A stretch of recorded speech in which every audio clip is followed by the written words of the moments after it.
secoué de tous les bords. J'en demandais pas tant.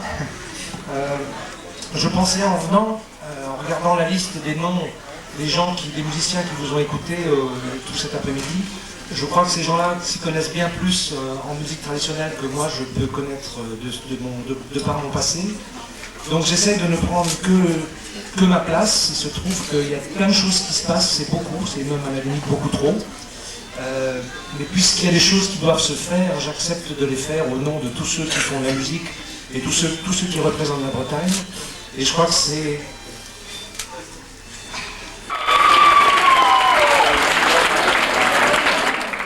Cette idée super, je dis pas ça pour faire plaisir.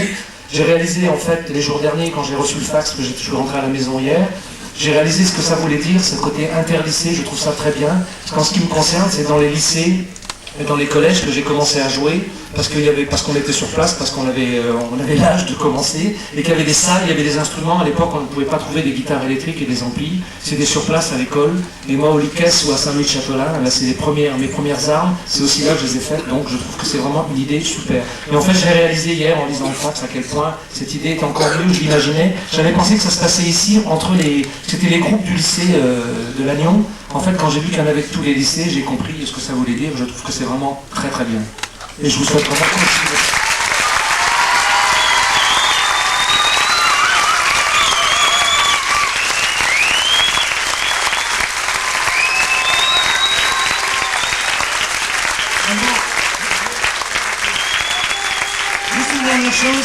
Juste une dernière chose avant de laisser la place à la musique. Il se passe plein de choses en Bretagne, j'espère que ça ne deviendra pas une mode comme ça a pu le devenir malheureusement dans les années 70. Et les musiciens qui sont là, les gens comme Jackie et tous les autres, dans les années 80, ils sont bien placés pour le savoir que même quand on en parlait moins, la musique bretonne a toujours existé, même dans les moments les plus difficiles, et elle continuera d'exister quoi qu'il arrive. On en parle beaucoup maintenant, mais j'espère que quoi qu'il arrive, elle prendra juste la place qu'elle mérite, et qu'elle continuera, que les Parisiens, que Sony ou pas Sony, ou avec ou sans Eurovision, que la musique continuera. Je crois que c'est ça l'essentiel et le plus important. Alors, les membres du jury donc, ont délibéré, et Éric Marchand va vous expliquer comment ils ont fait.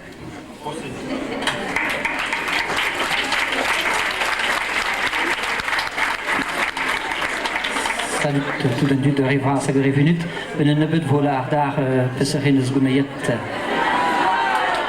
De zgoumeyet déjà qui est encore finance. D'ici peu, donc le moment que je vais continuer en français, excusez-moi. D'ici peu, le moment que vous attendez va arriver. On va vous dire qui a gagné les différents prix de cette journée. Le moment que nous, on redoutait un peu est arrivé. Il y a déjà un petit moment, puisque il y a quelques années, 10, 15, un peu plus peut-être, on voyait quelques articles de journaux en disant les nouveaux jeunes musiciens de la tradition bretonne sur la scène, etc. Aujourd'hui, on s'est retrouvé à l'autre bout, là-bas. Donc tout ce qu'on vous souhaite, c'est que dans une vingtaine d'années, vous soyez à l'autre bout, là-bas aussi, puisqu'il y a donc pérennité. Nous, on faisait partie d'une mode à cette époque-là. Ça ne nous a pas empêché de continuer à jouer de la musique et puis de nous retrouver là. Tout ce qu'on souhaite, c'est que vous veniez faire le concours dans la maison de retraite où on sera, parce que sinon, on sera triste.